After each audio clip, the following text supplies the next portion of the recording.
Hi വീണ. വീണ നമ്മുടെ hall of fame പ്രോഗ്രാമിലേക്ക് വീണയ്ക്ക് സ്വാഗതം. First of all congratulation. Veena എടുക്കുന്ന ഓരോ ആക്ഷൻസിനും മുന്നോട്ടുള്ള ഓരോ ജേണിക്കും ഞങ്ങളുടെ കമ്മ്യൂണിറ്റി ഡെമോബി സക്സസ് ഹബിന്റെ വക എല്ലാവിധ അഭിനന്ദനങ്ങളും. സോ വീണ ഒന്ന് വീണയെ താങ്ക് സ്വയം യു. പരിചയപ്പെടുത്താമോ? വീണ എവിടെ നിന്നാണ്? എന്തായിരുന്നു ചെയ്തുകൊണ്ട് ഇവരുടെ കുട്ടിക്കാലം തൊട്ടേ പറയാം. എവിടെയാ പഠിച്ചതും വളർന്നതും ഒക്കെ, ഫാമിലി.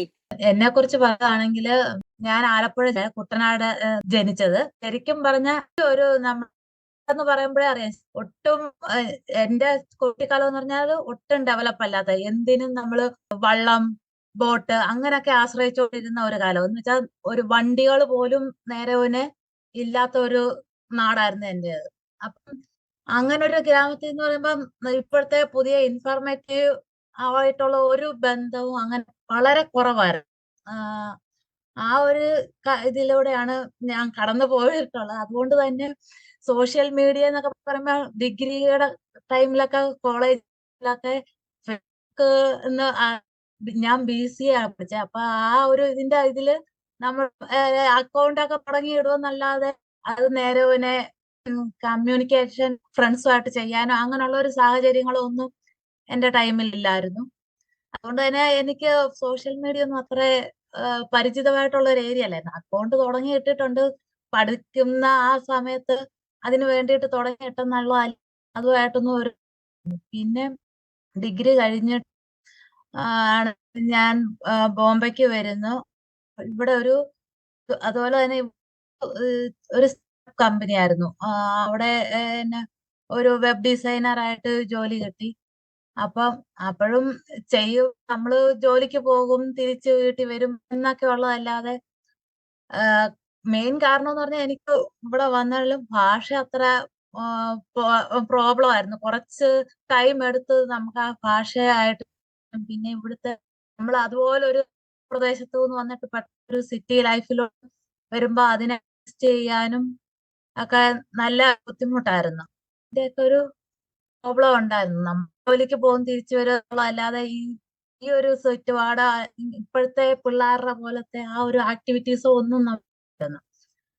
പിന്നെ കല്യാണം കഴിഞ്ഞു. അതും പോലെ തന്നെ ആയിരുന്നു. ഹസ്ബൻഡ് ഇവിടെ സെറ്റിൽ ആയിട്ടുള്ള. കല്യാണം കഴിഞ്ഞപ്പോഴും പിന്നെ അത് ജോലിക്കും പോകേണ്ട ഒരു ആവശ്യം വന്നിട്ടില്ല. അപ്പം വീട്ടിൽ തന്നെ ആയി, മക്കളായി, അവരുടെ കാര്യങ്ങൾ നോക്കലായി, അങ്ങനെ ഇരുന്നു. പക്ഷെ കാലം കുറച്ച് കഴിഞ്ഞപ്പം ഒന്നും ചെയ്യുന്നില്ല എന്നുള്ള ഒരു തോന്നല് എനിക്ക് തന്നെ ഇതായി. നമ്മൾ പഠിച്ചു, ചുമ്മാ വീട്ടിലിരിക്കുന്നു, നമ്മുടെ കൂട്ടത്തിലുള്ള ആൾക്കാരൊക്കെ അവരൊക്കെ ഓരോന്നു, നമ്മളൊന്നുമില്ല എന്നുള്ള തോട്ട് വരാൻ. അപ്പം ഞാൻ എന്റെ ഹസ്ബൻഡുമായിട്ട് ഇതിനെക്കുറിച്ച് ഡിസ്കസ് ചെയ്തത്. അപ്പോഴും മക്കൾ രണ്ടും ആണ്. ഒരു ജോലിക്ക് വീട്ടിൽ നിന്ന് പുറത്തു പോകുക എന്നുള്ളത് ഒരിക്കലും പോസിബിൾ ആയിട്ടുള്ള ഒരു കാര്യമായിരുന്നില്ല. അപ്പം പിന്നെന്ത് ചെയ്യാം എന്ന് നോക്കിയപ്പോഴാണ് ഇതുപോലെ ഇപ്പൊ ഈ ഫേസ്ബുക്കിലും ഇൻസ്റ്റാഗ്രാമിലും ഒക്കെ ഒരുപാട് ഇങ്ങനെ ഓൺലൈനിലായിട്ട് ചെയ്യുന്നത് കണ്ടപ്പം ഞങ്ങള് വിചാരിച്ചെങ്കിൽ അങ്ങനെ ഒരു ഇത് എല്ലാം നോക്കാം. അങ്ങനെയാണ് പതിയെ ഇത് സ്റ്റാർട്ട് ചെയ്യാൻ. എന്ത് ബിസിനസ് അങ്ങനെ ചെയ്തത്? ഒരു ഓൺലൈൻ ബിസിനസ് സ്റ്റാർട്ട് ചെയ്യാന്നുള്ള തീരുമാനത്തിൽ വന്നേ. അങ്ങനെ പലതും നോക്കിയപ്പം പിന്നെ എനിക്ക് തോന്നി ജുവലറീസിന്റെ ഇത് എനിക്കും കൂടെ കംഫർട്ടബിൾ, ഞാനും ആ ഒരു ഫീൽഡിലാണെന്ന് എനിക്ക് തോന്നി. അങ്ങനെ ഞങ്ങൾ ഒരു ഇമിറ്റേഷൻ ജ്വല്ലറിയുടെ ഒരു ബിസിനസ് സ്റ്റാർട്ട് ചെയ്തു. എത്ര നാളായി ഇപ്പൊ ഈ ഒരു ഇമിറ്റേഷൻ ജ്വല്ലറി ബ്രാൻഡ് സ്റ്റാർട്ട് ചെയ്തിട്ട്? ആ ബ്രാൻഡിന്റെ പേര് എന്താണ്? ബിസിനസ് സ്റ്റാർട്ട് ചെയ്തിട്ട് ഇപ്പൊ ഈ ഒക്ടോബർ ആകുമ്പോഴത്തേക്ക് 6 months ആവുള്ളൂ. ഇതിന്റെ പേര് ഷൈനിങ് സ്റ്റാർസ് എന്നാണ് പേരിട്ടിരിക്കുന്നത്. ഓക്കെ. ബിസിനസ് സ്റ്റാർട്ട് ചെയ്തപ്പോഴും ആദ്യമൊക്കെ നമ്മള് നമ്മുടെ അറിയാവുന്ന ഫ്രണ്ട്സിന് അല്ലെ റിലേറ്റീവ്സ് ഒക്കെ നമ്മുടെ രീതിയിലും വാട്സാപ്പിലും ഒക്കെ മെസ്സേജ് അയച്ച് ഒക്കെ ചെയ്യുന്നു. പക്ഷെ അതുകൊണ്ട് ഇതെന്ന് പറഞ്ഞാൽ നമ്മുടെ ആ ഒരു ഇത് ചെയ്യുന്ന രീതിയിൽ തുടങ്ങി. പുറത്തുള്ള ഓഡിയൻസുമായിട്ട് എങ്ങനെ കമ്മ്യൂണിക്കേറ്റ് ചെയ്യുമെന്നുള്ള ഒരു തോട്ട് വന്നപ്പോഴാണ് ഇത് ഓൺലൈൻ ആവുമ്പം ഒരു രീതിയിൽ ചെയ്യണം എന്നായപ്പോഴാണ് നമുക്കതിലൊന്നും അറിഞ്ഞുകൂടാ എന്നുള്ള തിരിച്ചറിവ് വന്നത്. അങ്ങനെ ഇരിക്കുമ്പോഴാണ് മാഡത്തിന്റെ വെബിനാറിനെ കുറിച്ച് ഫേസ്ബുക്കിൽ കണ്ട് ഞാനപ്പോ ആ ഒരു ക്ലാസ് അറ്റൻഡ് ചെയ്തപ്പോ എനിക്ക് മനസ്സിലായി ഒരുപാട് കാര്യം ഇതിൽ എനിക്ക് ഞാൻ ഈ ഒരു ഫീൽഡ് തെരഞ്ഞെടുത്തെങ്കിലും ഇതിൽ എനിക്ക് ഒന്നും അറിയത്തില്ല എന്നുള്ള ഒരു കാര്യം മനസ്സിലായത്. അങ്ങനെ ഞാൻ അതിന്റെ അകത്ത് മാഡം പറഞ്ഞ പോലെ തന്നെ ഓരോ കാര്യങ്ങൾ ചെയ്തു നോക്കാൻ തുടങ്ങി. അതിലും എനിക്ക് ആദ്യം വലിയ പ്രശ്നം എന്ന് പറഞ്ഞാല് എനിക്കൊരു സെൽഫി എടുക്കാൻ പോലും സത്യം പറഞ്ഞ ഇഷ്ടമല്ലായിരുന്നു. എന്ന് വെച്ചാൽ എന്നെ പുറത്ത് എക്സ്പ്ലോർ ചെയ്യാന്ന് പറയുന്നത് എനിക്ക് ഇഷ്ടം. പൊതുവേ ഒരു ഫോട്ടോ എടുത്താൽ പോലും ഞാൻ പുറകോട്ട് ഉൾവലിഞ്ഞുള്ളായിരുന്നു. അതിന്ന് നമ്മുടെ കാണിക്കണം അല്ലെങ്കിൽ നമ്മുടെ ഒരു വീഡിയോ എടുത്തിടണം എന്നൊക്കെ പറയുമ്പോ അതെനിക്കൊരു വെല്ലുവിളി തന്നെയായിരുന്നു. പിന്നെ ഞാൻ വിചാരിച്ചു ഇനി എന്തായാലും പുറകിലോട്ട് പിന്തിരിഞ്ഞിരുന്നിട്ട് നമ്മളിത് സ്റ്റാർട്ടിന് മുമ്പോട്ട് ആ ഒരു ഇതിൽ നിന്നാണ് പിന്നെ മാഡം തന്ന ആ ഒരു കോൺഫിഡൻസ്, ആ ഒരു ഇതിൽ എന്താ പറയാ, ആ ഒരു എൻഗേജ്മെന്റ്, എനിക്ക് ആ ഒരു കോൺഫിഡൻസ് വന്നത് ഇങ്ങനെ ചെയ്യാൻ വീഡിയോസ് ഒക്കെ എടുത്തു തുടങ്ങി. പതിയെ പതിയെ ഞാൻ സംസാരിക്കാൻ തുടങ്ങി. കുറച്ചേ ഉള്ളേലും ചിലപ്പോ ഞാൻ തന്നെ ഫോൺ എടുത്തു വെച്ച് വേറെ ചെയ്യാൻ അല്ലെങ്കിൽ ഒന്ന് പറഞ്ഞു നോക്കും. ഒക്കെ മറ്റുള്ളവരോട് സംസാരിക്കണമെങ്കിൽ എങ്ങനെ സംസാരിക്കണം എന്നൊക്കെ തന്നെ വീഡിയോ ഒക്കെ എടുച്ചു നോക്കും. എന്നിട്ട് അതിലൊക്കെയാണ് ഞാൻ പറയുന്നത് മിസ്റ്റേക്ക് എവിടൊക്കെ പാവപ്പെടുന്നതൊക്കെ നോക്കി അങ്ങനെ കുറെ ചെയ്തു നോക്കി കഴിഞ്ഞപ്പോ എനിക്ക് തന്നെ ഒരു ഇല്ല ഞാൻ പറഞ്ഞുണ്ട് ഇത് തോന്നിയപ്പോ ഞാൻ സോഷ്യൽ മീഡിയ പോസ്റ്റ് ചെയ്യാൻ തുടങ്ങി. ഓക്കെ. അപ്പൊ ഈ സോഷ്യൽ മീഡിയയിൽ ഇപ്പം വീണ പറഞ്ഞല്ലോ, വീണ തീരെ ആക്റ്റീവ് അല്ലായിരുന്നു സോഷ്യൽ മീഡിയയില്. ക്യാമറയുടെ ഫ്രണ്ടിൽ ഫോട്ടോ എടുക്കാൻ പോലും പേടിയായിരുന്നു. പിന്നെ എപ്പോഴാണ് ശരിക്കും നമുക്ക് എന്ത് കണ്ടപ്പോഴാണ് ഇപ്പൊ വീണ ഒരു ആക്ഷൻ എടുക്കുമ്പോഴാണ് നമുക്കൊരു റിസൾട്ട് വരുന്നത്. അപ്പൊ ആ ഒരു കോൺഫിഡൻസ് ഒക്കെ ഇനി ഇത് കണ്ടിന്യൂ ചെയ്ത് പോകാം എന്നൊരു കോൺഫിഡൻസ് തോന്നിയത് അത് ഏത് മൊമെന്റിലാണ്? ഏതെങ്കിലും രീതിയിൽ കസ്റ്റമേഴ്സിന്റെ അഭിപ്രായങ്ങൾ കൊണ്ടാണോ, അതോ സോഷ്യൽ മീഡിയയിൽ പോസ്റ്റ് ചെയ്തിട്ട് റിസൾട്ട് കിട്ടിയത് കൊണ്ടാണോ, അതോ സ്വന്തം ആരെങ്കിലും വീട്ടിൽ പറഞ്ഞതുപോലെ നമ്മുടെ ഫാമിലിയിൽ നിന്നാണെങ്കിൽ പോലും നമുക്കൊരു അപ്രിസിയേഷൻ വലുതാണ് അല്ലെ? അപ്പൊ അത് വീട്ടിലെ ആ ഒരു മൊമെന്റ് എന്തായിരുന്നു? ഓക്കെ, ഇത് കുഴപ്പമില്ല, എനിക്ക് ആ ഒരു കോൺഫിഡൻസോട് കൂടി കണ്ടിന്യൂ ചെയ്യാൻ പറ്റുന്ന തോന്നിയ ഒരു മൊമെന്റ് ഏതാ? അത് തീർച്ചയായിട്ടും നമ്മുടെ വെബിനാറിന്റെ ഇതിൽ തന്നെയാണ്. മാഡം ആ ഒരു ഓരോ വീക്ക്ലി ഇതിലും ഓരോ ആക്ഷൻസ് തരുന്ന ആ ഒരു ഇതില് ഒരു മിനിറ്റ് വീഡിയോ ഉണ്ടാക്കി ഇടുക എന്ന് പറയുമ്പോ ഗ്രൂപ്പിന്റെ അകത്ത് വീഡിയോ ഇടാൻ ആ ഒരു ഇത് തന്നെയാണ് ആ ഒരു കോൺഫിഡൻസ്. ഞാൻ ആദ്യമൊക്കെ ഇടുമ്പോ ആദ്യത്തെ ഒരു മാഡം അത് പറഞ്ഞ് ഞാനൊരു വീഡിയോ എടുത്തു, പിന്നെ അത് ഡിലീറ്റ് ചെയ്ത് കളഞ്ഞു, പിന്നെ എടുത്തു. അങ്ങനെ ഒരു എനിക്ക് തോന്നുന്നു ഒരു 100 ഞാൻ വീഡിയോ എടുത്ത് നോക്കിയിട്ടുണ്ട്. എനിക്ക് ഒന്നും അങ്ങോട്ട് സാറ്റിസ്ഫൈ ആവുന്നില്ല. പിന്നെ അങ്ങനെ ഒരെണ്ണം ഇട്ട് കഴിഞ്ഞപ്പോ നമ്മുടെ ഗ്രൂപ്പിൽ തന്നെ ഒരുപാട് പേര് എനിക്ക് മെസ്സേജ് അയച്ചത് നീ നന്നായിട്ട് ചെയ്തിട്ടുണ്ട് എന്നൊക്കെ പറഞ്ഞു. അപ്പൊ എനിക്ക് തന്നെ തോന്നി കുഴപ്പമില്ല, ഞാൻ ചെയ്ത എല്ലാവർക്കും ഇഷ്ടപ്പെടുന്നുണ്ട്, സംസാരിക്കാൻ പറ്റുന്നുണ്ട് എന്ന്. അത് ആ ഒരിത് അത്ര ഇത് അല്ലായിരുന്നാലും പിന്നെ ഇതുപോലെ ഓരോന്ന് ഇടുമ്പം ഇൻസ്റ്റാഗ്രാമൊക്കെ ആണേലും ഒക്കെ ഞാൻ ഇതുപോലെ എന്റെ ഫേസ് ഒക്കെ കാണിച്ച് ഇടുമ്പം നമ്മളെ അറിയാവുന്നവർ തന്നെ റെക്കഗ്നൈസ് ചെയ്യുന്നു. ഇത് നിന്റെ സംരംഭം ആയിരുന്നോ? നേരത്തെ ഞാൻ ആ ലോഗോ വെക്കും, അല്ലെങ്കിൽ ഒരു ജ്വല്ലറിയുടെ ഫോട്ടോ ഇട്ട് അല്ലെങ്കിൽ ജ്വല്ലറിയുടെ വീഡിയോ എടുക്കും, അങ്ങനെ ഇടത്തുള്ളായിരുന്നു. അപ്പോൾ അപ്പൊ ആൾക്കാർക്ക് ഞാനിങ്ങനെ ഉണ്ടെന്ന് അറിയാതെ ഇത് എന്റെ സംരംഭം ഇത് അറിയത്തില്ലായിരുന്നു. ഞാൻ ഒരു വീഡിയോ ഉണ്ടാക്കി എന്റെ ഫേസ് കാണിച്ച് അത് ഇടും, ഒന്നുകൂടെ ആൾക്കാര് ഇത് നിന്റെ ആയിരുന്നു, ഞാൻ അറിയത്തില്ലായിരുന്നു. ഇത് കാണാറുണ്ട്, ഇങ്ങനെ ഓരോ വീഡിയോസ് വരുന്നത് കാണാറുണ്ട്, പക്ഷെ ഇത് നിന്റെ ആന്ന് അറിയില്ലായിരുന്നു, ഇത് നിന്റെ വളരെ നന്നായിട്ട് തോന്നുന്നു പറഞ്ഞ് നീ കോൺഫിഡൻസ് ഒന്നുകൂടെ കൂടുന്നുണ്ട്. സന്തോഷം, വളരെ സന്തോഷം. തീർച്ചയായിട്ടും വീണയ്ക്ക് ആ ഒരു മാറ്റം ശരിക്കും കാണാനുണ്ട്. വീണയുടെ ഫസ്റ്റിലത്തെ ഒരു വീഡിയോയും ഇപ്പം ഇവിടെ ഇരുന്ന് സംസാരിക്കുന്ന ആ ഒരു ഒരു പ്രസന്റേഷനൊക്കെ കാണുമ്പോൾ ആ ഒരു ഡിഫറൻസ് നന്നായിട്ട് അറിയുന്നുണ്ട്. സോ ഇപ്പം ശരിക്കും പറഞ്ഞാൽ വീണയുടെ ബിസിനസ് ജേർണി സ്റ്റാർട്ട് ചെയ്തിട്ടേ ഉള്ളൂ. കുറച്ച് മാസങ്ങളായതേ ഉള്ളൂ. ബിസിനസ് ആണെങ്കിലും സോഷ്യൽ മീഡിയ ആണെങ്കിലും ഒക്കെ. സോ ഇപ്പൊ എന്തൊക്കെ കാര്യങ്ങളാണ് ബിസിനസിന് വേണ്ടിയിട്ട് സോഷ്യൽ മീഡിയയിൽ റെഗുലർ ആയിട്ട് വീണ ചെയ്യുന്നത്? ഇപ്പൊ ഞാൻ കോൺസെൻട്രേറ്റ് ചെയ്യുന്നത് മാഡം ആർട്സ് ചെയ്യുന്നുണ്ട്, പക്ഷെ ഓർഗാനിക് ആയിട്ടുള്ള കസ്റ്റമേഴ്സിനെ നേടാനായിട്ടാണ് ഞാൻ കൂടുതൽ നോക്കുന്നത്. ഞാൻ പറഞ്ഞ പോലെ എനിക്ക് ആണേലും ഒക്കെ ഫോളോവേഴ്സ് ഇതൊക്കെ തീരെ കുറവാണ്. അപ്പൊ ഞാൻ റെഗുലർ എന്തേലും ഒക്കെ ഇട്ട് കഴിഞ്ഞാല് കണ്ടന്റ് കൊടുത്തു കഴിഞ്ഞാല് ആൾക്കാര് വരത്തുള്ളൂന്ന് എനിക്ക് മനസ്സിലായി. ഈ ഒരു വെക്കേഷൻ ടൈം എനിക്ക് ഞാൻ നാട്ടിൽ പോയതുകൊണ്ട് എനിക്കൊന്നും സെല്ല് ചെയ്യാനായിട്ട് ഉള്ള ഒരു പ്രൊവിഷൻ ഇല്ലായിരുന്നു. കുറച്ച് ഇത് ഞാൻ എപ്പോഴും കൈ കരുതലും ആൾക്കാര് ചോദിച്ചു കഴിഞ്ഞാൽ പ്രൊഡക്ട്സ് കാണിക്കാനോ അങ്ങനെ എടുക്കാനോ ഉള്ള പ്രൊവിഷൻസ് എന്റെ കയ്യിലില്ലായിരുന്നു. പക്ഷെ അപ്പൊ ഞാൻ കുറച്ച് വീഡിയോസ് എടുത്ത് കൊണ്ടാണ് പോയിരുന്നത് നാട്ടില്. വീഡിയോസ് കുറെ എടുത്ത് അപ്പൊ അതൊക്കെ കുറെ ഇട്ട് കഴിഞ്ഞപ്പം റെഗുലർ ആയിട്ട് എനിക്ക് പോസ്റ്റ് ഉണ്ടായിരുന്നു. എനിക്ക് സെയിൽസ് ഒന്നും നടക്കുന്നില്ലെങ്കിലും എന്റെ ഇത് നന്നായിട്ട് പോകുന്നുണ്ടായിരുന്നു ആ ഒരു ടൈമില്. വെക്കേഷൻ അപ്പം ടൈമിൽ ആ അപ്പം ശരിക്കും പറഞ്ഞ ഒരു എന്റെ ഇൻസ്റ്റാഗ്രാം പേജ് എന്ന് പറഞ്ഞ ബിസിനസ് തുടങ്ങി കഴിഞ്ഞിട്ട് ഞാൻ തുടങ്ങിയ ഒരു പേജാണ് എനിക്ക് ഇൻസ്റ്റാഗ്രാമില്. അതില് ശരിക്കും ഒരു 10 പേരെ ഉള്ളായിരുന്നു. ആ 10 പേരെന്ന് പറയുന്നത് എന്റെ ഫാമിലി മെമ്പേഴ്സ് അല്ലെങ്കിൽ എന്റെ ഫ്രണ്ട്സ് ആയിരുന്നു. അപ്പം ആ ഒരു 1.5 ദിവസം കൊണ്ട് എനിക്കൊരു 122 120. ഓക്കെ. ഫോളോവേഴ്സ് കയറിയിട്ടുണ്ട്. അതപ്പൊ എനിക്ക് ഞാൻ ആ കണ്ടിന്യൂസ് ആയിട്ട് ആ ഒരു ജേർണി അതങ്ങനെ പോസ്റ്റ് ചെയ്തുകൊണ്ടാണ് എന്നുള്ളത് മനസ്സിലായി. അപ്പൊ ഞാൻ ഇപ്പൊ ഒന്ന് കോൺസെൻട്രേറ്റ് ചെയ്യുന്നതിലാണ് കണ്ടിന്യൂസ് ആയിട്ട് സോഷ്യൽ മീഡിയയില് പോസ്റ്റുകൾ ഇടാനായിട്ടാണ് ഞാൻ ഇപ്പൊ കൺസിസ്റ്റന്റ് ആയിട്ട് കൂടുതലും റീൽസ് ആണോ ഉപയോഗിക്കുന്നത്? റീൽസും പോസ്റ്റും ആണ് അല്ലെ കൂടുതലായിട്ട് റീൽസും പോസ്റ്റും ആണ് കൂടുതലും ചെയ്യുന്നത്. ചെയ്യുന്നത്. പക്ഷെ കൺസിസ്റ്റന്റ് ആയിട്ട് അത് ചെയ്യുന്നുണ്ട്. ആ ഓക്കെ. ഫോളോവേഴ്സ് കൂടി ബിസിനസ്സിൽ നമുക്ക് അതിന്റെ എന്താണ് ഒരു റിസൾട്ട് കാണാൻ തുടങ്ങിയത്? ബിസിനസ് ഇതായിട്ട് എനിക്ക് ഓർഗാനിക് ആയിട്ടുള്ളതൊന്നും വരുന്നുണ്ട്. പക്ഷെ അത് അത്ര പറയത്തക്ക രീതിയിലുള്ള ഒരു ഇതിലേക്ക് തുടങ്ങിയിട്ടില്ല. പക്ഷെ അതിൽ നിന്ന് എനിക്ക് വന്നതെന്ന് പറഞ്ഞാൽ എനിക്ക് കുറച്ച് റീസെല് വന്നു തുടങ്ങി. ഉം ആ ഉം ഉം. ഒരു രീതിയില് വരുന്നുണ്ട്. എന്ന് വെച്ച് കഴിഞ്ഞാൽ ആരും ഇല്ലായിരുന്നു. ഒരു റീസെല്ലർ ചെയ്യുന്നെന്ന് പോലും അങ്ങനെ വലിയ ഇതായിട്ടില്ല. 2 3 പേര് അതിന് ഇതായിട്ട് മുമ്പോട്ട് വന്നിട്ടുണ്ട്.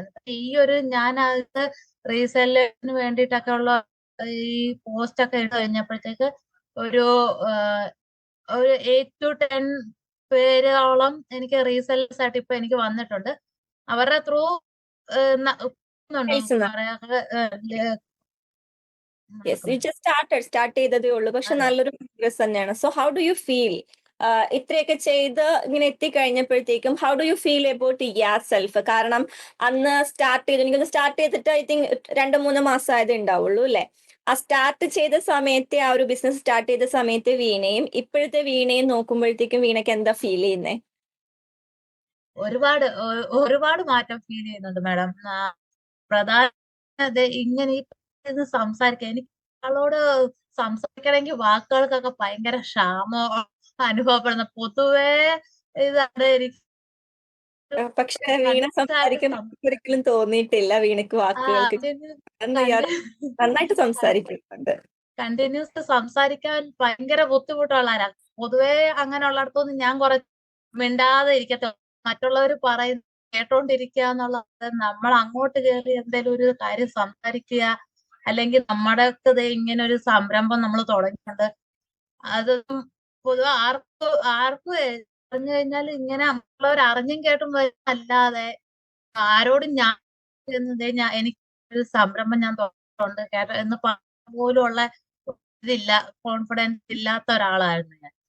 അതിൽ നിന്ന് മാറി ഇപ്പം എനിക്ക് ഞാൻ എന്താണെന്ന് എന്റെ സംരംഭം എന്താണെന്ന് ഞാൻ എന്താണ് അതിൽ നിന്ന് ഉദ്ദേശിക്കുന്നതെന്നും അതൊക്കെ ഉള്ള ഒരു ഇതോട് അവര് ചോദിക്കുന്നത് അവരുടെ ഒരു രീതിയിൽ റിപ്ലൈ കൊടുക്കാനും എനിക്ക് കഴിയുന്നുണ്ടെന്ന് ഞാൻ തോന്നുന്നു. കസ്റ്റമേഴ്സ് വന്നാലും അവര് കസ്റ്റമേഴ്സിൽ നിന്ന് തന്നെ എനിക്ക് കുറച്ച് ഫീഡ്ബാക്ക് കിട്ടും. മറ്റ് പലരിടത്തും സംസാരിച്ചിട്ട് ഞങ്ങൾക്ക് അത്ര ഇതായിട്ട് തോന്നിയിട്ടില്ല. മാഡത്തിനോട് സംസാരിച്ചപ്പോഴാണ് ഞങ്ങൾക്കും പല ഇതില് ഞങ്ങളുടേതായ രീതിയിൽ കംഫർട്ടബിൾ ആയിട്ടാണ് മാഡം സംസാരിക്കുന്നതെന്നുള്ള കമന്റ് വരുന്നത്. അപ്പൊ അത് തന്നെ സന്തോഷം. സന്തോഷം. സോ നമ്മുടെ ഈ ഒരു വീക്ക്ലി മീറ്റിംഗ്സും എല്ലാ ചൊവ്വാഴ്ചകളിലും നടക്കുന്ന വീക്ക്ലി മീറ്റിംഗ്സ് ഇപ്പൊ പിന്നെ ലൈവ് ഹാക്കത്തോൺ നടക്കുന്നുണ്ട്. വീണ എല്ലാ ആഴ്ചകളിലും റെഗുലർ ആയിട്ട് രാവിലെ 5 മണിക്ക് തന്നെ വന്ന് പാർട്ടിസിപ്പേറ്റ് ചെയ്യുന്ന ഒരാളാണ്. സോ ഈ രണ്ട് കാര്യങ്ങള് എന്തൊക്കെ ചേഞ്ചസ് ആണ് വീണയുടെ പേഴ്സണൽ ലൈഫിലും ബിസിനസ് ലൈഫിലും കൊണ്ടുവന്നിട്ടുള്ളത്? എത്രത്തോളം ഇത് ഹെൽപ്പ് ചെയ്തു വീണനെ ഈ ഒരു മുന്നോട്ടുള്ള ഒരു ജേർണിയില്? ഒരുപാട് ഒരുപാട് ഹെൽപ്പ് ഉണ്ട്. ആദ്യം നമ്മൾ വീക്കിലി മീറ്റിംഗ് എന്ന് പറഞ്ഞാൽ എനിക്ക് അറ്റൻഡ് ചെയ്യാൻ പറ്റുന്ന ഒരു സാഹചര്യം ഈ 11 o'clock നമ്മുടെ ഈ ഒരു timing ആണ്. കാരണം എന്റെ 2 മക്കൾ ഫുൾ ടൈമിങ് അപ്പോഴാണ് ഞാനാണ് അവരെ കൊണ്ടുവിടുന്നത്.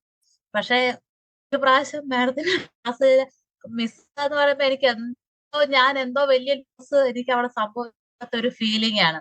അതുകൊണ്ട് ഞാൻ എപ്പോഴും എന്റെ ഫോണിന് ഇയർഫോൺ കണക്ട് പോകുന്ന വഴിക്ക് അതുകൊണ്ട് മിക്കവാറും മാഡം പറയുമ്പോൾ എനിക്ക് കറക്റ്റ് ആയിട്ട് ആ കമന്റ്സ് പോലും ഇടാൻ ഒക്കാറില്ല. കാരണം ചിലപ്പോ ഞാൻ ആ ഒരു മക്കൾക്കുള്ള പ്രിപ്പയർ ചെയ്ത് അവരെ കൊണ്ടുവിടും, ആ ഒരു തിരക്കിലായിരിക്കും. അങ്ങനെയൊക്കെ ആയിരിക്കും. കേൾക്കാലോ മാഡം പറയുന്നത് കേൾക്കുന്നുണ്ട് ഞാൻ. അതിനുള്ള ആക്ഷൻസ് അത് കഴിയുമ്പോ അവര് പോയി കഴിയുമ്പോ ഞാൻ ഫ്രീ ആവും. അപ്പൊ എനിക്ക് അതിനുള്ള ആക്ഷൻസ് എടുക്കാം എന്നുള്ള രീതി ആണ് ആയിരുന്നത്. അതുപോലെ തന്നെയാണ് നമ്മുടെ ഒരു 5 PM ആ ഒരു ഹാക്കത്തോൺ വന്നപ്പോൾ ഞാൻ വിചാരിച്ചു ഇത് എന്നോട് ഒരിക്കലും ഈ ഏജ് വരെ കംപ്ലീറ്റ് ആക്കാൻ പറ്റുമെന്ന് ഒരിക്കലും വിചാരിച്ചു. കാരണം ഒരു 5 മണി എന്ന് പറയുന്നത് എന്നെ സംബന്ധിച്ച് ഒരു വലിയ ബാല്യകാലം തന്നെ പറയാം. കാരണം ഒരു കഴിഞ്ഞിട്ട് ഞാൻ ഇതുവരെ എന്നെ കൊണ്ട് വരാം. ഞാന് 5:30 ആവുമ്പോ അലാറം ഫുൾ 4:30 ആരംഭിച്ച് എണീക്കും. 4:30 ആവുമ്പോ, കാരണം ഇതിന് മുമ്പേ വെക്കും. ഞാനിനി ഉണർന്നില്ലേലും 4:30 ആവുമ്പോ തൊട്ട് ഇരിക്കും. എന്നിട്ട് 5 മണിയാകുമ്പോ ഈ 4:30 വെച്ച് മറ്റുള്ളവരുടെ ഉറക്കം കൂടെ കളയേണ്ട കാര്യം. ഞാൻ പറയും ഇല്ല, എനിക്ക് ഒരു ദിവസത്തെ പോലും ഇത് എനിക്ക് കാണാൻ ഒക്കത്തില്ല. ഞാൻ ക്ലാസ്സിൽ ഇരിക്കത്തില്ല. അതുകൊണ്ട് എന്തായാലും എനിക്ക് എണീറ്റേ പറ്റത്തുള്ളൂ. ഞാന് ദൂരെ മാറ്റി ഫോണ് എത്ര ദൂരം മാറ്റിക്കൊണ്ട് പോകാം അത്രയും ദൂരം മാറ്റിക്കൊണ്ട് വെച്ച് അലാറം ഏറ്റവും ഓണിച്ചിട്ട് 4:00 എഴുന്നേറ്റ് എല്ലാം റെഡിയാക്കി വെക്കും. 5 മണിയുടെ ക്ലാസ്സിന് വേണ്ടിട്ട് ഒരിക്കലും അത് മിസ്സാവരുതെന്ന് വിചാരിച്ചു. അതിൽ നിന്നൊക്കെ ഒരുപാട് ഒരുപാട് എനിക്ക് ഗുണങ്ങളുണ്ട്. കാരണം എന്റെ ബിസിനസ് സംബന്ധിച്ചിടത്തോളം ഞാൻ ഞാൻ ഓരോ ദിവസവും ആലോചിക്കും ഇന്ന് ഞാൻ എങ്ങനെ സംസാരിക്കും, ഞാൻ ഈ ആഴ്ച ചെയ്യേണ്ടത് എന്നൊക്കെ ചിന്തിച്ചുകൊണ്ടിരിക്കുമ്പോഴായിരിക്കും മാഡത്തിന്റെ അന്നത്തെ ക്ലാസ് ചിലപ്പോ അതായിരിക്കും. എങ്ങനെ കസ്റ്റമേഴ്സിനോട് സംസാരിക്കുക, അല്ലെങ്കിൽ എങ്ങനെയാണ് ഫോളോ അപ്പ് ചെയ്യുന്നത്. ആ ഒരു ഇതെന്ന് പറയുമ്പോൾ ശരി ഞാൻ എന്റെ മനസ്സിൽ വിചാരിക്കുന്നത് അതായിരിക്കും ആ ക്ലാസ്സിൽ നടക്കുന്ന തന്നെ. അതുകൊണ്ട് തന്നെ അടുത്ത ക്ലാസ്സുകൾ മിസ്സാകുന്നുള്ള ഒരു ഇതിൽ ഞാൻ പോകുന്നത്. You are doing A wonderful job. I know that. വളരെ കൺസിസ്റ്റന്റ് ആണ്, ഡിസിപ്ലിൻഡ് ആണ്. ഭയങ്കര സന്തോഷമാണ് നമുക്ക് ഇതുപോലെയുള്ള സ്റ്റുഡൻസിനെ കിട്ടുമ്പോൾ. Thank you. കറക്റ്റ് ആയിട്ട് എല്ലാത്തിലും കൺസിസ്റ്റന്റ് ആയിട്ട് ഷോ അപ്പ് ചെയ്യാന്നുള്ളത് വളരെ ഇമ്പോർട്ടന്റ് ആണ്. നമ്മൾ ഒരു കാര്യം ഇറങ്ങിത്തിരിക്കാൻ ഭയങ്കര എളുപ്പം. നമ്മൾ ഒരു കാര്യം സ്റ്റാർട്ട് ചെയ്യുമ്പം നല്ല എക്സൈറ്റഡ് ആയിരിക്കും നമ്മള്. പക്ഷെ അതിങ്ങനെ പോകെ നമുക്ക് ഗ്രാജുവൽ ആ എക്സൈറ്റ്മെന്റ് കുറഞ്ഞു വരും. അപ്പൊ നമ്മൾ ഷോ അപ്പ് ചെയ്യുന്ന കുറയും. പക്ഷെ സിവീനയുടെ കേസിൽ എനിക്ക് ഏറ്റവും ഇഷ്ടപ്പെട്ട ഒരു കാര്യം, സ്റ്റാർട്ട് ചെയ്തപ്പോ എങ്ങനെയായിരുന്നു അതേ ആയ ഒരു എനർജി മൊമെന്റം അതിങ്ങനെ കണ്ടിന്യൂ ചെയ്തത് ഇച്ചിരി കൂടി കൂടിയിട്ടുണ്ടെങ്കിലേ ഉള്ളൂ ഓരോ ഓരോ ദിവസങ്ങൾ ഓരോ ആഴ്ചകൾ കഴിയുമ്പോഴും. Really love to see that dear. പറയാതെ വയ്ക്കാതെ വലിയൊരു ക്വാളിറ്റിയാണ്. ഒരു കാര്യം നമ്മൾ അത്രയും എനർജിയിലും മൊമെന്റത്തിലും കണ്ടിന്യൂ ചെയ്ത് കൊണ്ടുവന്ന് പറഞ്ഞാൽ ഡെഫിനറ്റ്ലി അത് ഓട്ടോമാറ്റിക്കലി വീണയുടെ പേഴ്സണൽ ലൈഫിലും ബിസിനസ്സിലും ഒക്കെ അത് കാണിക്കും എന്നുള്ളതാണ്.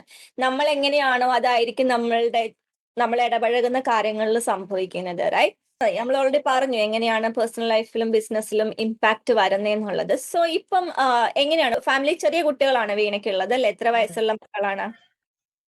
ആൾക്ക് ഇപ്പം 8 വയസ്സാണ്.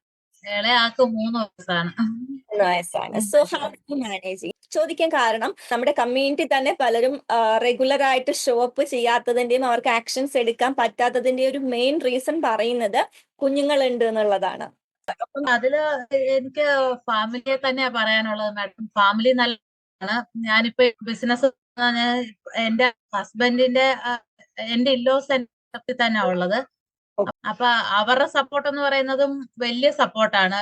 ഞാൻ ഇങ്ങനെ ഒരു കാര്യം തുടങ്ങുന്ന എന്ന് പറഞ്ഞപ്പോ തന്നെ അവരെനിക്ക് അത്രയ്ക്കും സപ്പോർട്ട് തന്നു. എന്നാ നീ മക്കള് ചെറുതാണ്, അവരെ നോക്കിയാ മതി ഇപ്പം എന്നുള്ള ഇതല്ല. നീ തുടങ്ങിക്കോ, നിന്റെ ഇഷ്ടത്തിൽ നോക്കാം, എങ്ങനെ പോകുന്നു എന്ന് നോക്കാം എന്നുള്ള രീതിയിൽ നല്ല സപ്പോർട്ടാണ് തന്നെ. ഞാനൊന്നും പഠിച്ച് പുറകോട്ട് നിന്നാലും ഹസ്ബൻഡ് പറഞ്ഞത്, നീ എന്തിനാ ഇങ്ങനെ ചുമ്മാ വീട്ടിൽ കുത്തിയിരിക്കുന്നത്, നീ എന്തിനാണ് വെറുതെ കളയും, നിനക്ക് എന്തെങ്കിലും ചെയ്തുകൂടെ, നിന്റെ മക്കള് പോയി കഴിഞ്ഞ് എനിക്ക് പ്രത്യേകിച്ച് ജോലിയൊന്നും ഇല്ലായിരുന്നു, ഞാൻ ഇങ്ങനെ ചുമ്മാ ഇരിക്കുക, വീട്ടിലെ കാര്യങ്ങൾ ചെയ്യുക, അതല്ലാതെ മറ്റു ജോലിയില്ല. അപ്പൊ എപ്പോഴും ഹസ്ബൻഡ് നിനക്ക് അത് ചെയ്തുകൂടെ ഇത് ചെയ്തുകൂടെ എന്ന് ചോദിക്കുന്നു. അന്നൊക്കെ ഞാൻ മടിച്ചു നിന്ന്. ഇപ്പം ഹസ്ബൻഡ് ഫുള്ളി സപ്പോർട്ടാണ്. കാരണം അദ്ദേഹം ഇപ്പം കുറച്ചുകൂടി കൂടുതൽ കാര്യങ്ങൾ അദ്ദേഹം കൂടെ നോക്കി ഏറ്റെടുത്ത് നടത്തി തുടങ്ങി. ഇപ്പം മക്കളെ മാനേജ് ചെയ്യുന്ന കാര്യത്തിലും ഒക്കെ അദ്ദേഹം നല്ല സപ്പോർട്ടാണ്. പണ്ട് ഞാൻ തന്നെ പഠിപ്പിക്കുമായിരുന്നു മക്കളെ. ഇപ്പൊ അദ്ദേഹം കൂടെ അവരുടെ കാര്യങ്ങൾ ഹോംവർക്ക് ആണെങ്കിലും ഒക്കെ സപ്പോർട്ട് ചെയ്ത് കൂട്ടത്തിലുണ്ട്. അതുകൊണ്ടാണ് എല്ലാം നടന്നു പോകുന്നത്. അമ്മയാണെങ്കിലും നമ്മളെ ഹെൽപ്പ് ചെയ്യുന്നുണ്ട്. അതൊക്കെ എല്ലാം നന്നായിട്ട് മാനേജ് ആയി പോകുന്നുണ്ട്. വളരെ സന്തോഷം. ദാറ്റ് ഇസ് വാട്ട് നമ്മൾ ആക്ഷൻ എടുക്കുമ്പോൾ ഓട്ടോമാറ്റിക്കലി നമ്മുടെ ചുറ്റിലുള്ള എല്ലാ കാര്യങ്ങളും ചേഞ്ച് ആവാൻ തുടങ്ങും. നമ്മുടെ സിൻസിയാരിറ്റി ആണ് അതിൽ വരുന്നത്. വീണയ്ക്ക് എത്രത്തോളം what is being featured in this hall of fame? ശരിക്കും ആ ഒരു ഇതിനെ കുറിച്ച് ഞാൻ ചിന്തിച്ചിട്ടേ, സത്യമായിട്ടും അതാണ്. അത് മാഡത്തിന്റെ മെസ്സേജ് കണ്ടപ്പോ എനിക്ക് എത്ര ഹാപ്പിയായി, ഞാൻ എത്ര ആയെന്ന് എനിക്ക് പറയാനുണ്ട്. മാഡം ഇതിനെ കുറിച്ച് പറയുന്നു, ഹോൾ ഓഫ് ഫെയിം അവാർഡിനെ കുറിച്ചൊക്കെ നമ്മുടെ ഓരോ ക്ലാസ് തുടങ്ങുന്നതിനൊക്കെ മുമ്പേ പറയുന്നുണ്ടെങ്കിലും ഞാൻ വിചാരിച്ചിട്ടുണ്ട് ഞാനിപ്പോ സ്റ്റാർട്ട് ചെയ്തിട്ടല്ലേ ഉള്ളൂ, ഞാൻ എത്താൻ ഇനിയും സമയമുണ്ട്. അല്ല അതിലും നന്നായിട്ട് നല്ല രീതിയിൽ നമ്മള് കൂട്ടത്തിൽ തന്നെ ഒത്തിരിയും പേരുണ്ട് നല്ല രീതിയിൽ മുമ്പോട്ട് വന്ന, ലീഡ്സിന്റെ രീതിയിലാണേലും സെയിൽസ് ജനറേഷന്റെ രീതിയിലൊക്കെ ആണേലും പേര് മുമ്പോട്ട് വന്ന ആൾക്കാര് നമ്മുടെ ഇഷ്ടത്തുണ്ട്. അപ്പൊ ഞാൻ വിചാരിച്ചു, എനിക്ക് സമയമായിട്ടില്ലല്ലോ, ഇനി എനിക്ക് ടൈം ഉണ്ട് ആ ഒരു ലെവലിലേക്ക് എത്താനായിട്ട്. അതുകൊണ്ട് തന്നെ ആ ഒരു ഇതായിരുന്നു. പക്ഷെ എനിക്കൊരു ഇതുണ്ടായിരുന്നു, ആ ഒരു ഹോൾ ഓഫ് ഫെയിം എന്നുള്ള അതിൽ എനിക്ക് നന്നായിട്ട് ചെയ്യുമ്പോഴും നമ്മുടെ 100% നമ്മുടെ ആ ഒരു ഇത് കാണണം, നമ്മുടെ സിൻസിയാരിറ്റി ഉണ്ടായിരിക്കണം. മാഡം അതിനു വേണ്ടി എന്തെങ്കിലും കാണിച്ചു കൂട്ടി അതുകൊണ്ട് ഇല്ല. നമ്മൾ ഈ ഒരു ഇത് ചെയ്യുന്നത് നമുക്ക് വേണ്ടിയിട്ട് തന്നെയല്ലേ. അപ്പൊ അതിന് പ്രതിഫലം കിട്ടിയാ ഒത്തിരി, പക്ഷെ ആ ഒരു മൂഡിൽ നമുക്ക് ചെയ്യുന്ന കാര്യം സിൻസിയർ ആയിട്ട് ചെയ്യുക എന്നുള്ളൊരു ഇത് മാത്രമേ അങ്ങനൊരു അവാർഡിനും ഇതായിട്ട് എന്റെ പേര് വന്നെന്ന് കേട്ടപ്പോ എനിക്ക് ഒരുപാട് സന്തോഷമായി. ഇത് ജസ്റ്റ് ഒരു സ്റ്റാർട്ടിങ് മാത്രമാണ്. ഓക്കെ, ഇനി ഒരുപാട് ഹോൾ ഓഫ് ഫെയിം അവിടെ വെയിറ്റ് ചെയ്തിരിക്കുകയാണ്. ഇതൊരു ജസ്റ്റ് സ്റ്റാർട്ടിങ് മാത്രമാണ്. ഒത്തിരി കാര്യങ്ങൾ ഇനി നമ്മുടെ റവന്യൂ മൈൽ സ്റ്റോൺസും ഒക്കെ വീണനെ വെയിറ്റ് ചെയ്തിരിക്കുകയാണ്. അതിലേക്ക് എത്രയും വേഗം വീണയ്ക്ക് എത്താൻ സാധിക്കട്ടെ. വീണ, നമ്മളെ പോലെയുള്ള ബാക്കി അമ്മമാരോട് വീണയ്ക്ക് എന്താ പറയാനുള്ളത്? പ്രത്യേകിച്ച് നീ പറഞ്ഞതുപോലെ തീരെ കോൺഫിഡൻസ് ഇല്ല, സോഷ്യൽ മീഡിയയിലേക്ക് വരാൻ കോൺഫിഡൻസ് ഇല്ല, അല്ലെങ്കിൽ സ്വന്തമായിട്ട് എന്തെങ്കിലും ചെയ്യണമെന്നുണ്ട്, പക്ഷെ അത് സ്റ്റാർട്ട് ചെയ്യാനുള്ള കോൺഫിഡൻസ് ഇല്ല. ശരിക്കും വീണയെ സംബന്ധിച്ച് വീണ ആ ഫിയറിനെ ഒക്കെ ഓവർകം ചെയ്ത് വന്ന് നിൽക്കുന്ന ഒരാളാണ്. തീർച്ചയായിട്ടും അപ്പൊ ഈ ക്യാമറയിൽ വരുന്നതിന്റെയും വീഡിയോയിൽ വരുന്നതിന്റെ ആ കോൺഫിഡൻസിനെ പറ്റി പറയാൻ വീണയെ കൊണ്ട് സാധിക്കും. അപ്പൊ അവരോട് എന്താണ് വീണയ്ക്ക് പറയാനുള്ളത്? എനിക്ക് പറയാനുള്ളതെന്ന് പറഞ്ഞാല് നമ്മള് ധൈര്യമായിട്ട് മുമ്പോട്ട് ഇറങ്ങുക എന്നുള്ളതാണ്. എന്തായാലും ഇത്രയും കാലം നിന്നു ആ ഒരു തെറ്റിക്കോട്ടെ, എനിക്കും ആ ഒരു തെറ്റി എന്തു പറയും ചെയ്യുമ്പോ മറ്റുള്ളവരൊക്കെ നമ്മളൊക്കെ നന്നായി വർത്താനം നമ്മൾ പറയുന്നത് നെഗറ്റീവ് എന്നൊക്കെ പിന്നെ ചെയ്യാൻ തുടങ്ങിയപ്പം ആ ഒരു ഇത് തന്നെ, ഞാൻ പറയുന്നത് തെറ്റോ എനിക്ക് പറയാനുള്ള മറ്റുള്ളവരുടെ മുമ്പിൽ അംഗീകരിക്കാൻ പറ്റുന്നവർ അംഗീകരിക്കും എന്നുള്ളൊരു ഇതാ. ഇത്രയും നാള് നമ്മള് പുറകെ നമുക്ക് ഒരു ഒരു നേട്ടം ഇല്ല, നമ്മൾ ഒന്നും ചെയ്യാതെ. അതിലും നമ്മൾ എന്തേലും ഒരു ആക്ഷൻ എടുക്കുന്നത് കൊണ്ട് നമുക്ക് നമ്മുടെ ഉള്ളിൽ തന്നെ നമ്മളെ ആക്കാനായിട്ട് പറ്റുന്നുണ്ടെന്ന് എനിക്ക് തോന്നുന്നു. ഇത്ര നാൾ ഒന്നും ചെയ്യാതെ വെറുതെ ഞാൻ ആദ്യമൊക്കെ വിചാരിച്ചതേ എന്റെ വർഷങ്ങൾ ഞാൻ അത് വെച്ച് നോക്കും, ഒരു ചെറിയ വീഡിയോയിൽ ചെറിയൊരു കാര്യം ഞാൻ പറയുന്നുണ്ട്, പക്ഷെ ഒന്നോ പേര് ഇൻസ്പയർ ആവുന്നുള്ളതിലും അതൊരു വലിയ കാര്യം. ഒന്നും ചെയ്യാതിരുന്നതിലും നല്ല ഒന്നോ രണ്ടോ പേരായിക്കോട്ടെ, എന്നാലും അത്രയും പേർക്ക് അതുകൊണ്ട് കിട്ടുന്നുണ്ടെങ്കിൽ അതൊരു വലിയ കാര്യമാണ് വിചാരിക്കുന്നു ഞാൻ. തീർച്ചയായും. അതൊരു വലിയൊരു തോട്ടാണല്ലോ. നമ്മള് ഒന്നും ചെയ്യാതിരിക്കുന്നതിൽ എത്രയോ നല്ലതാണ് എത്രയും എന്തെങ്കിലും തീർച്ചയായിട്ടും. ആൻഡ് പെർഫെക്ഷൻ എല്ലാവർക്കും ഉള്ള ഒരു പ്രശ്നമാണ് പെർഫെക്ഷൻ നോക്കുക. ചെയ്യുമ്പത്തേക്കും അത്രയും പ്രൊഫഷണൽ ആയിട്ട് പെർഫെക്റ്റ് ആയിട്ട് ചെയ്യുക. അങ്ങനെയൊക്കെയുള്ള കാരണം ഈ പറഞ്ഞതുപോലെ കമ്പാരിസൺ വീണ പറഞ്ഞല്ലോ മറ്റുള്ളവര് നന്നായിട്ട് ചെയ്യുന്നുണ്ട്. അപ്പൊ ഞാൻ പോയിട്ട് ചെയ്ത് കഴിഞ്ഞാൽ ശരിയാവുമോ? എന്നെ അതെ, കളിയാക്കുവോ? ഇതൊക്കെ എല്ലാവർക്കും ഉള്ള ഡൗട്ടാണ്. ശരിയാണ് മാഡം. അത് പെർഫെക്ഷൻ ഒരു പ്രശ്നം തന്നെ ആയിരുന്നു. കാരണം ഞാൻ പറയില്ല, ഞാൻ ആദ്യം മറ്റു ഇതുപോലത്തെ ഈ ഓൺലൈൻ ഇതിന്റെ ഒക്കെ നടത്തുന്ന ആൾക്കാരുടെ എല്ലാം വീഡിയോ ആദ്യം പോയി നോക്കും. അവരെങ്ങനെയാ ചെയ്തത്, എന്താ ചെയ്തത്. എന്നിട്ട് ഞാൻ വിചാരിക്കും ഇതുപോലൊന്നും എനിക്ക് ഇതൊന്നും 7 അയലത്ത് ചെയ്തിട്ട് എത്തുന്നില്ലല്ലോ. അപ്പൊ എന്റെ ഇതൊന്നും ഒക്കത്തില്ലേ, എനിക്കിതൊന്നും ശരിയാവത്തില്ലല്ലോ എന്നൊക്കെ. പക്ഷെ പിന്നെ ഞാൻ വിചാരിച്ചു അങ്ങനെ വിചാരിച്ച് ഞാൻ ഇരുന്നിട്ട് കാര്യമില്ല. ഒന്നുമല്ലേലും ജസ്റ്റ് ഒന്ന് ഇട്ട് എന്താണ് ആൾക്കാരുടെ ഒന്ന് അറിഞ്ഞു നോക്കാം. നെഗറ്റീവ് ആയാലും പോസിറ്റീവ് ആയാലും എന്തെങ്കിലും ഒരു കമന്റ്സ് നമുക്ക് കിട്ടൂല. അപ്പൊ നമുക്ക് അറിയാലോ എന്ന് വിചാരിച്ച് ജസ്റ്റ് ഇട്ട് നോക്കും. അപ്പോഴാണ് എനിക്ക് മനസ്സിലായത് ആ ഒരു പെർഫെക്ഷനിലൊന്നും ഒരു കാര്യമില്ല. നമ്മൾ പറയുന്നതും നമ്മൾ ചെയ്യുന്നതും ജെന്യൂൻ ആയിട്ടുള്ളതാണെങ്കിൽ ആൾക്കാർ നമ്മളെ അംഗീകരിക്കുക തന്നെ ചെയ്യുമെന്നുള്ളത് എനിക്ക് മനസ്സിലായത്. Exactly. And practice make you perfect. അതെ. അല്ലേ? ശരി, ഇങ്ങനെ ഒരു ശരിയാണ്. വീഡിയോ എടുക്കാൻ 100 വീഡിയോ റെക്കോർഡ് ചെയ്ത് ഡിലീറ്റ് ചെയ്യേണ്ടി വന്നു. പക്ഷെ ആ 100 എണ്ണം റെക്കോർഡ് ചെയ്തത് കൊണ്ടാണ് ഫൈനലി ഒരെണ്ണം ശരിയായിട്ട് കിട്ടിയത്. ആൻഡ് യു അതെ, അതെ. Doing that. അതെ, തീർച്ചയായും അതെ. നമ്മൾ ഒരു തീർച്ചയായും. സ്റ്റെപ്പ് വെച്ചെങ്കിൽ മാത്രമേ നമുക്ക് അടുത്ത സ്റ്റെപ്പും കൂടെ എടുത്ത് വെക്കാൻ പറ്റത്തുള്ളൂ. നിൽക്കുന്നിടത്ത് നിന്ന് അവിടെ നിന്ന് പോകത്തുള്ളൂ. അതെ, ഓസം വീണ, വളരെ സന്തോഷം. ആൻഡ് താങ്ക് അതെ. യു സോ തീർച്ചയായും. മച്ച്. വീണ കുറച്ച് സമയം നമ്മൾ താങ്ക് യു മാഡം. സംസാരിച്ചുള്ളൂ എങ്കിലും എനിക്കറിയാം വീണയുടെ ഈ ഒരു സ്റ്റോറി ഒത്തിരി അമ്മമാരെ ഇൻസ്പയർ ചെയ്യും. പ്രത്യേകിച്ചും ഈ പറഞ്ഞതുപോലെ സോഷ്യൽ മീഡിയയിൽ കോൺഫിഡന്റ് ആയിട്ട് ഷോ അപ്പ് ചെയ്യാൻ പേടിച്ചിരിക്കുന്ന ഒത്തിരി അമ്മമാർക്ക് ഇതൊരു ഇൻസ്പിറേഷൻ തന്നെയായിരിക്കും. And I'm really excited to see your brand shine even more. ആ പേരിലുള്ളത് പോലെ തന്നെ ഷൈനിങ് സ്റ്റാർ എന്ന് പറയുന്നത് പോലെ ഒരുപാട് ഷൈൻ ചെയ്യാൻ സാധിക്കട്ടെ വീണയ്ക്ക്, വീണയുടെ ബ്രാൻഡിനും. ആൻഡ് ഞാൻ നേരത്തെ പറഞ്ഞതുപോലെ നമ്മുടെ ഹാൾ ഓഫ് ഫെയിമിന്റെ ഒരു ജസ്റ്റ് സ്റ്റാർട്ടിങ് മാത്രമാണ് ഇത്. ഇനിയും ഒരുപാട് ഹാൾ ഓഫ് ഫെയിം ഇന്റർവ്യൂസ് എനിക്ക് പെട്ടെന്ന് തന്നെ വീണയായിട്ട് ഇതുപോലെ ഇരുന്ന് ചെയ്യാൻ സാധിക്കട്ടെ. അന്ന് വീണയുടെ ഒരുപാട് എക്സ്പീരിയൻസുകൾ മറ്റുള്ളവർക്ക് പകർന്നു കൊടുക്കാൻ സാധിക്കട്ടെ. Thank you so okay, much. Okay. Thank you so much ma'am. വളരെ നന്ദിയുണ്ട് മാഡത്തിന്റെ എൻകറേജ്മെന്റ് എന്ന് പറഞ്ഞാൽ. മാഡം ചെയ്യുന്നത് ചിലപ്പോ മാഡത്തിന് മനസ്സിലാവുന്നുണ്ടോന്ന് എനിക്കറിയത്തില്ല. മാഡത്തിന് ഒരുപാട് ഇങ്ങനെ ഉള്ളതുകൊണ്ടും ചെയ്യുന്നുള്ളതുകൊണ്ടും മാഡത്തിന് അത് ഡെയിലി ഉള്ള ഒരു ഇതാണ്. പക്ഷെ അത് മറ്റുള്ളവരിൽ ഉണ്ടാക്കുന്ന ആ ഒരു ഇമ്പാക്ട് എന്ന് പറയുന്നത് അത് വളരെ വലുതാണ്. അതിന് ഏറ്റവും വലിയ ഉദാഹരണമാണ് ഞാൻ എന്ന് പറയുന്നത്. കാരണം എന്താ ചെയ്യണമെന്നോ എങ്ങനെ ചെയ്യണമെന്നോ അറിയാതെ ഇരുന്നിടത്ത് ഇത്ര എന്തേലും ഒക്കെ ഈ സോഷ്യൽ മീഡിയയിലും ഒക്കെ വലിയ ഇതായിരുന്നല്ല ഞാൻ പറയുന്നത്. എന്നാൽ ആ ഒരു ഷോപ്പ് ചെയ്യാൻ എനിക്ക് വരുന്ന ആ ഒരു ഊർജം തന്നെ അത് മാഡത്തിന് പ്രത്യേകിച്ച് നന്ദി പറയണം. മാഡത്തിന്റെ ഈ ഒരു ഇത് മാഡത്തിന്റെ ഈ ഒരു ക്ലാസ്സിൽ നിന്ന് കിട്ടുന്ന ഊർജം തന്നെയാണ് അത്. വളരെ നന്ദിയുണ്ട്. Thank you so much. Thank you. Thank you. Wishing you all the best. Thank you so much.